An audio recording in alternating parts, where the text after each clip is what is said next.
My name's Adam Berry, also known as the Gym Starter, and today I'm going to talk you through how to do a plank exercise. Now, the plank is such a widely known exercise. It's such a common core exercise, and I do think it's a fundamental exercise that belongs in a lot of programs.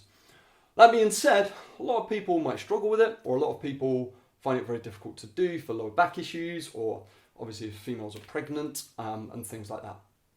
So I'm going to talk you through how to do a plank as perfect form, and then I'll talk you through a couple of regressions which might help you too. And I'll teach you a couple of more difficult planks to do.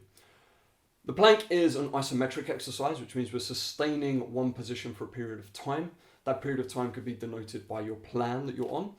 There's no optimal time, there's no less optimal time, and I think generally if you can hold a plank for a minute, you're doing really well. So that's a good place to aim for. But if you can do 2.5 minutes, 3 minutes, great, go do that. But I don't think many people are going to require you to do that in the future or in your plan because it's a bit excessive. So, you're looking to build up to about a minute, and if you're there, you're doing really, really well. So, the plank. And then we get into position. Now, it's obviously you do it on the floor. You can get a yoga mat out or something like that if you wish. And then we're going to be looking to get our elbows right underneath our shoulders. So you don't want to be at an extension like so, and you don't want to be tucked up here. You want to be right here in the best position possible so that you're doing what we call stacking your joints.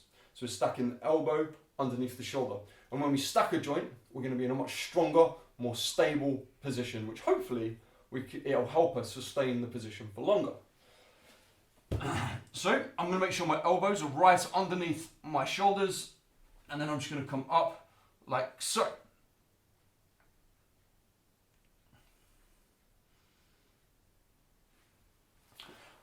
That's your optimal position for a plank. Now, I see a lot of people in the gym, when they engage in a plank, they'll do it like so. And this is less optimal with the bum right up in the air. And this is less optimal because essentially we're trying to engage the core. And by piking your hips up, you're putting the pressure more into your shoulders and you're taking a lot of the weight into your legs, which you're probably not going to feel too much, but your core is completely disengaged because you're folding your body in half. So from here, if you then just practice the went to there, you'll notice a big difference as you do it. Okay? Plus, God, it makes my head hurt because all the blood rushes down because I have such a long body and I have such long legs. So I get really high and my head just starts to explode with all the blood. Not literally, don't worry. So that's one thing that I'd like to move you away from, and I'd like to try and get us flatter if possible.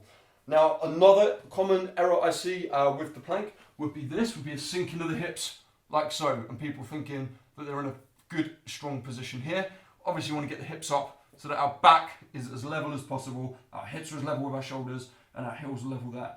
If you are sinking like that, you're going to be calling in your lower back a little too much, and I don't like to see that. Now, if when you do a plank, you do pike and you do sink, then we probably need to get you working on some more core exercises laying down to strengthen these exercises. Things like supine marching would be a great one for that. Or we can incline our arms. So this would be what I call a regression of the plank. So luckily I've got the sofa here. So you could set up exactly the same, shoulders, elbows, and then we come here like so, and you're just going to hold it, squeezing the glutes, similar to an incline push-up. You want to keep as straight line as possible, but that would help, especially if you plank like this. We're going to get it down nice and level, like so.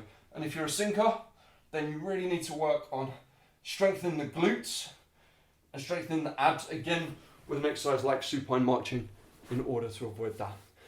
Now, if you want to make the plank harder, you can add weights to your back, or you can do it for a longer period of time, or you can do things like a horse plank hold, which looks like this. Like so, which my knees are about 1 inch off the floor, but I have another video in YouTube which explains that and shows that a little bit better. But also, if you find an elbow plank too hard, you can go into a full plank, which would be arms straight, and we hold this position here like so. Again, keeping everything nice and straight, keeping the glutes engaged. Really squeeze the glutes like you're trying to hold something in, and that will really help too. Another thing I also like to recommend is when the plank starts to get really tough, if you split your legs. So if you come into this position and you're coming up to your time, it's getting really tough, you want to keep going, then just split your legs wide, and that just distributes the weight slightly differently, takes a bit of pressure off your core, and it will help you carry on for a little bit longer.